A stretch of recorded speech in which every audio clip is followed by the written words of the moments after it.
1, 2, 3. Yes, it's the Late Late Breakfast Show with your host, Bernie J. Mitchell. Are you in? Are you in?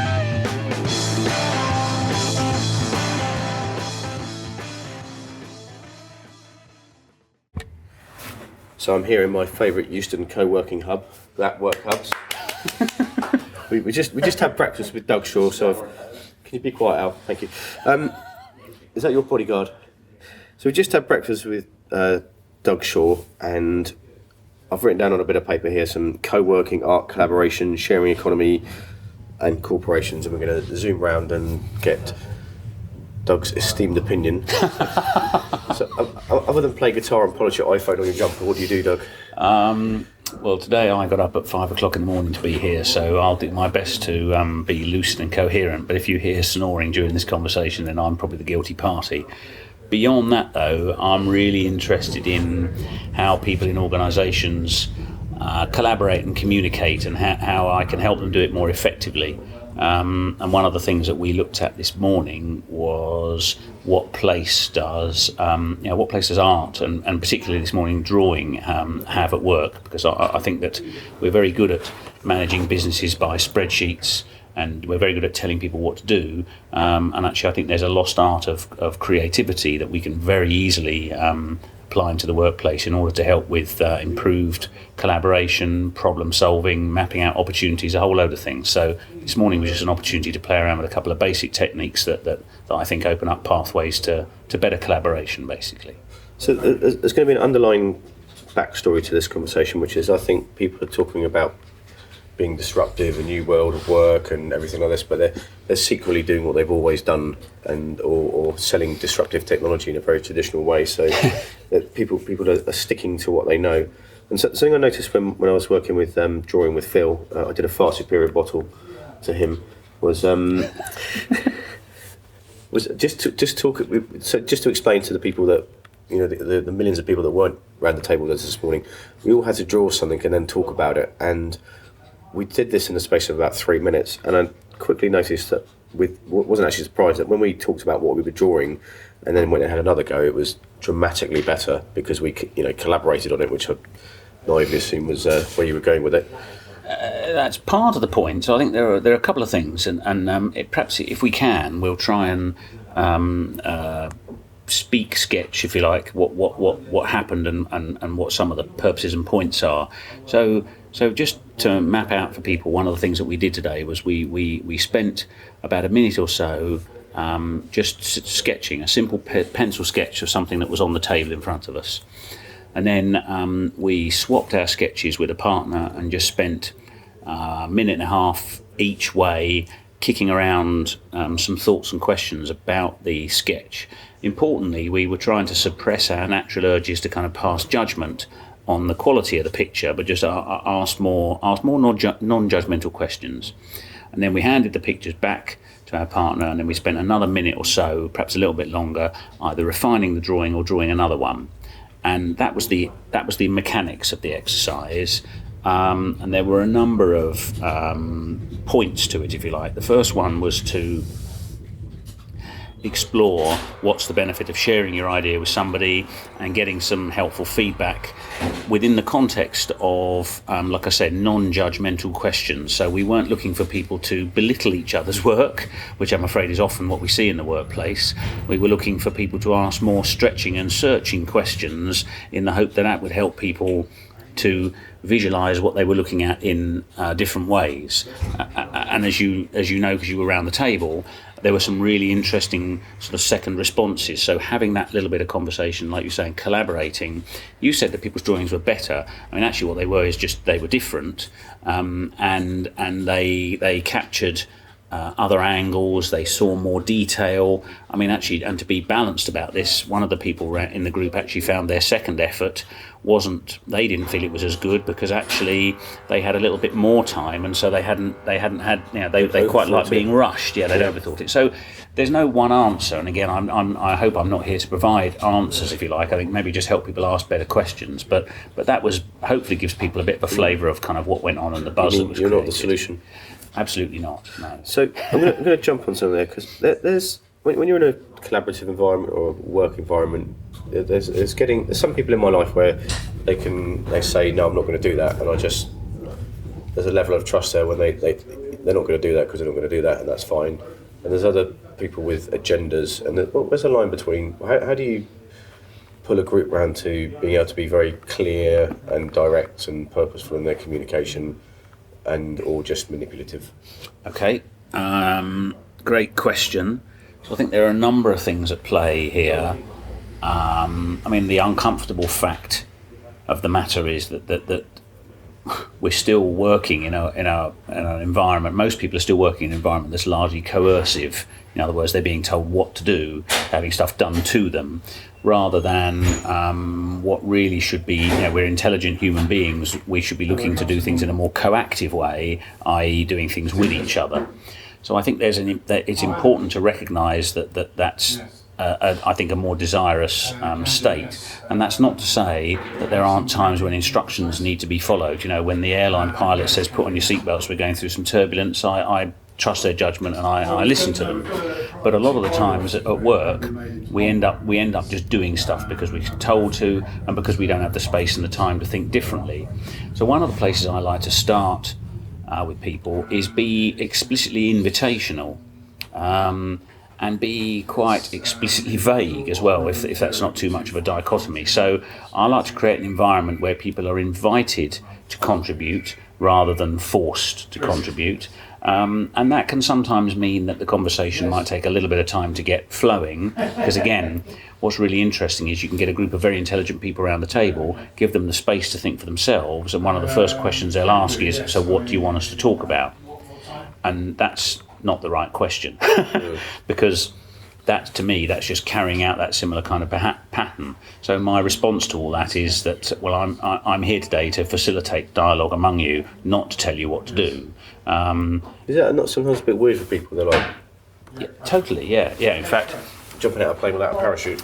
Well, it can be. So I think one of the things that's really helpful, particularly when you're working in larger groups, is to break the sort of peer group pressure down a bit. So one of the methods I like to use, I use something. I mean, I tend to call it collective conversations. So what you would do is, if you've got a group of, let's say, 20 people, rather than try and get them talking in a group of one group of 20, which very quickly becomes the biggest voice, let's say me, to avoid others' embarrassment, monopolising the conversation, and it very quickly turns into a monologue. So that's not a conversation at all. But you can very easily get 20 people together and bust them up into 5 groups of 4, and get each group of 4 talking about the same stuff, but sharing perspectives, just like we're doing now. We're sitting here talking. It's much easier to have a conversation in that kind of environment, and you can pause those conversations, break the groups up, move people around, repeat the same question, ask different questions. There's a whole load of different ways that you can tweak it. Encourage people to write down what they're talking about, and then you can capture all that raw data at the end, and you can use that process to move through. For example, you could start somewhere quite gentle, like why are we here today, or what does better work look like, or what would we like to be doing more of, those kind of questions, and move people through a series of, invite them to talk about that as a start, and they will talk about interesting things, and you can either latch onto those things and develop them further, or you can just take the kind of discussion through. So if that's what good looks like, what's stopping you, what's getting in the way, where would you like to focus your energy, what would you like to be doing more of, and over a period of a couple of hours, you can generally get people from a place where they recognise that they're doing well and they'd like to do better, to a point where actually they've got a much clearer understanding of what they need to do, what they need other people to do, so they can then go and have those conversations with them, and how that's going to benefit the customer and other people. And none of that is done coercively, that's all done coactively.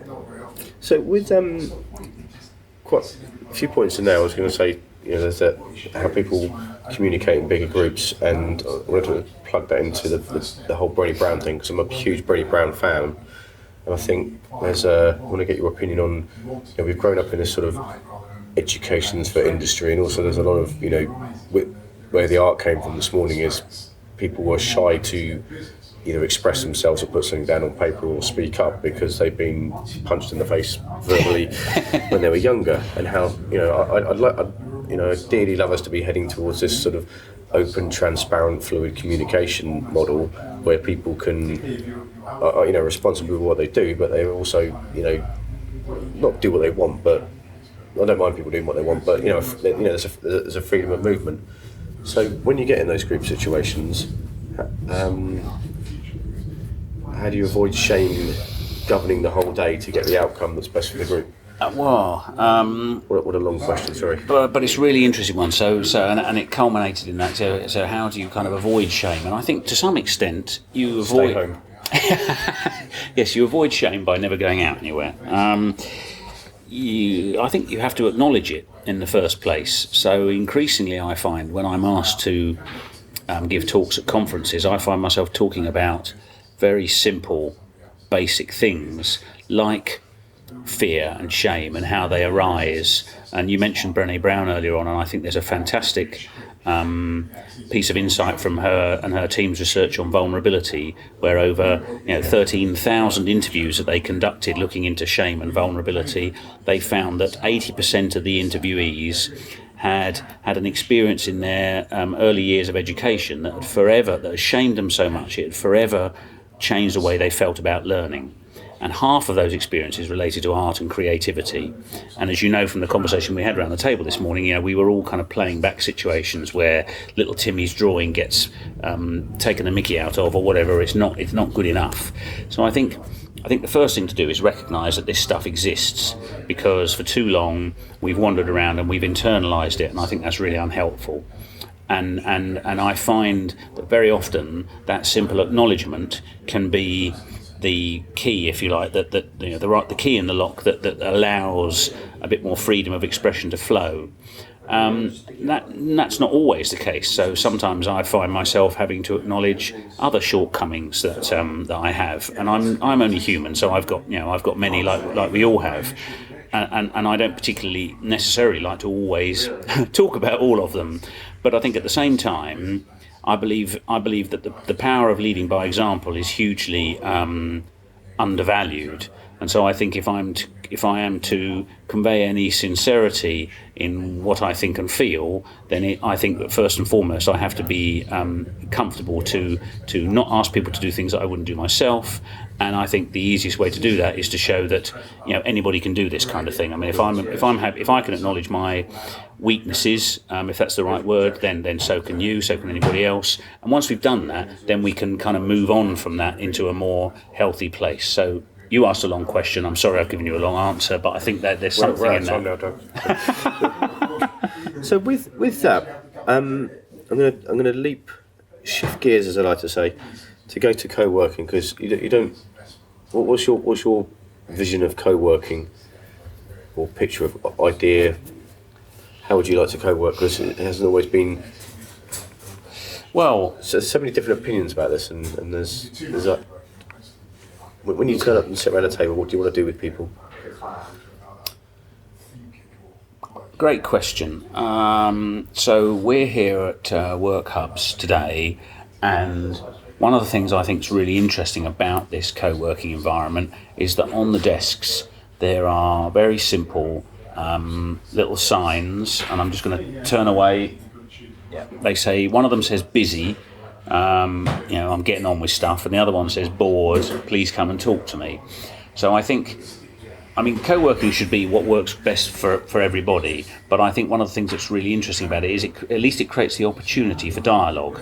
And one of the really exciting things about it is it creates the opportunity for dialogue with people that you wouldn't necessarily normally spend time with.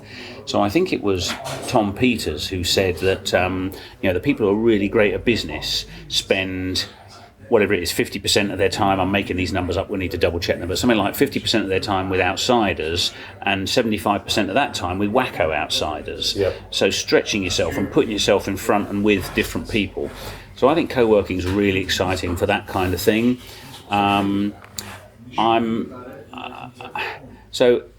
I think what makes it easier is to do something like they have done here at Work Hubs, which is to have that simple signage so that I know when I arrive, if I see you with your busy sign in front of you, I respect that and I let you crack on with it. If I see you with the board sign, then I know it's okay to come and chat and talk. And I think that's a simple and effective way of, I think, helping people get the best out of this. I think the risk if you don't have something like that is that we default to the kind of officey type norms, which is we all go into our own little worlds and carry on doing stuff. And frankly, that's not co-working. That's all sitting in one space together, but it's not co-working. I mean, I'm as effective in that environment, frankly, at home as I am here, and so that's not the point. So make it easy for people to know whether it's busy or bored. There's a lot of stuff running around town at the moment about the new world of work, which I don't know, that seems to be going on for like 10 years or 6 months. But what is the new world of work? Is there do we all need to be scared, or is it topic du jour? Well, I don't know if it's topic du jour. I mean, I think, and I admire your lovely French accent there, by the way. Topic du jour. I mean, I think it matters to us to be thinking about and exploring different ways of getting stuff done, because I think that the way that we've always done things is very much thinking about things from an industrial perspective, like you mentioned, being educated for industry, and that's not what we're about anymore. We don't have, at a very basic level, we don't have manufacturing capacity to any degree in this country, so we don't typically make units of production. And my worry is that at the moment what we're doing is actually we're trying to turn humans into those units of production, if you like, which I think is a very soul-sucking and soul-destroying way to go. So I'm not sure.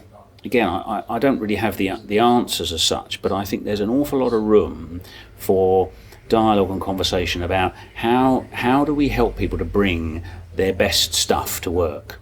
So I think for too long people have kind of checked their real self in at the front desk, and I think that's a crying shame. And I've never been very good at that, I have to say. So it's always been a bit of an oddity to me, particularly when you meet people, when you work with people, and then you see them outside of work, and they're completely different. I don't understand that. For me, that's a very stressful thing to be doing. So ideally, I think we want to create an environment where people are encouraged to bring their best selves to work. So as such, that's not a topic du jour, but I think it's something that will take a while, because I think that people take time to change. I hate to say it, but I think in a corporate environment, so long as you're tied to a contract that says you work this many hours, you get this much pay, heaven forbid you pull this many levers in that much time and you get even more pay. I mean, I think the way we're rewarded in big business is a really interesting thing that I think needs to be looked at long and hard in terms of how we get the best out of people, and we probably haven't got the time to look into that now. But I think it's more than the topic of the day. I think it's about, words like purpose and meaning get bandied around a fair bit now, but I think there's nothing wrong with trying to create an environment where it's at least possible to explore what those things mean for people, and very often in so doing what they mean is that we need to find ways to collaborate and co-create more effectively. Do you know Chip Connolly from Cheval de Vie, which was a San Francisco hotel company, and we'll put this in the show notes, folks, but he did a lot of research into, when people come, if people have meaning in their work, they do it a lot better. So he ran a hotel company, and people need to clean the rooms and wash up and everything, but you can't, it's just being rude, going, let's do a really great job on that room, we're gonna take pride in fluffing those pillows and stuff. But he found other ways. One of the ways is that a lot of those people were from, I can't remember there's a lot of Filipino people that work there, so he actively organised group dinners with those staff, because they connected with each other much better, so they became a much more closer team, because they were given a space to share what was important to them within the context of their work. And he didn't try and make them believe that president of the United States and cleaning a hotel room in San Francisco were on the same level, but there was something that connected them to the community that they worked in. So I think that's really important. I think lots of people like to take the mickey out of some of the Gallup 12 questions, and there's one of them that says something about, do you have a best friend at work? And a lot of people like to laugh at that and go, oh, why would you have a best friend at work? Well, I don't come to work to make friends. Yeah, well, and I think that's very old-fashioned thinking. I mean, I think when you think about when I was working with Thomson Reuters, we did a gig over in Minneapolis, and one of the guys there talked about how you do stuff for friends, and that what's wrong with seeing your co-workers as friends and behaving with and for each other as friends, because you're more likely to do the tough stuff with and for each other than if you're simply co-workers or colleagues. And I think there's something in that. And equally, I don't think there's something in it for everybody. I mean, I think there are people who just want to come to work, do their job, go home. And if the environment, if they can be productive in that environment and help the cause, as it were, although they probably wouldn't want to call it the cause, but then fine. If there's a room for that kind of attitude and environment to fit within your company, I don't necessarily see there's anything wrong with that. It's not about forcing people to do this stuff. It's about creating conducive environments and being invitational and encouraging about it. And I think that that kind of thing, as you mentioned from the example you gave for the hotel there, you make it easy for people to do a good job. You recognise them for doing a good job, and again, I don't mean recognise them as in pay them a bonus. I think actually the world would be a lot better place if we found a way to pay everybody a decent wage. Get money off the table because it's not an issue, rather than force people to do stupid things to each other in the hope that they can earn a bonus. Because from my working experience to date, bonuses typically drive value-destroying behaviour, and they encourage people to do stupid things, selfish things. There's nearly always a winner and a loser, and I'm not looking for some sort of utopia, but I think we could do a lot smarter things around how we treat each other in that respect to make work a lot more useful fun. Brilliant. We're going to leave it there because it's 1 minute and 31 seconds so far designated time, and oh dear, Doug has to catch a flight to Paris to United Nations. But where can people find you online? The easiest place to go looking is stopdoingdumbthingstocustomers.com, or I've got an about.me/Doug Shaw. They're probably the two easiest places. I'm on Twitter at DougShaw1. And Instagram.